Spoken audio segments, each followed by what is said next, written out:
Espoon Steiner-koulu on yksisarjainen 12-vuotinen yhtenäiskoulu, joka tarkoittaa, että meillä on joka luokka astetta vain yksi. Ja Steiner-koulussa on vähemmän oppikirjoja kuin tavallisessa koulussa ja meillä on vähän erilainen opetussuunnitelma, vähän eri tahdissa mennään asioita. Pyritään käyttämään luovuutta ja sitten mahdollisimman paljon semmoista kokemuksellista opetusta.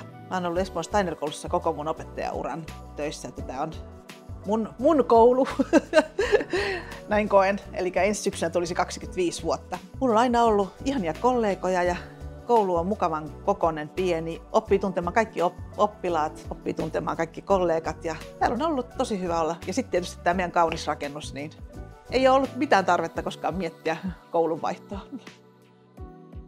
Pienten opettaminen on ollut kyllä tosi ihanaa, että kyllä joka päivä jotenkin ajattelee sitä, että kun saa ihmetellä lasten kanssa jotain uusia asioita ja sitten ehkä se, kun he innostuu helposti kaikesta, niin se vie kyllä opettajankin mennessään. Et mulla on jotenkin erityisesti tänä vuonna, kun mulla on ekaluokka, niin ollut tärkeää rakentaa sellaista turvallista luokkailmapiiriä, että siihen liittyy tosi paljon se, että me ollaan harjoiteltu ekaluokkalaisten kanssa paljon tunnetaitoja ja läsnäolotaitoja ja sitten myöskin semmoisia omia vahvuuksien löytämistä ja se on mun mielestä tosi ihanaa olla niin kuin yhdessä oivaltamassa oppilaiden kanssa ja jotenkin se, kun saa oppilaan innostumaan, niin sit se innostaa myös mua itseäni ja jotenkin tuntuu tärkeältä tarjota semmoista elämyksellistä opetusta ja oppimista näille lapsille.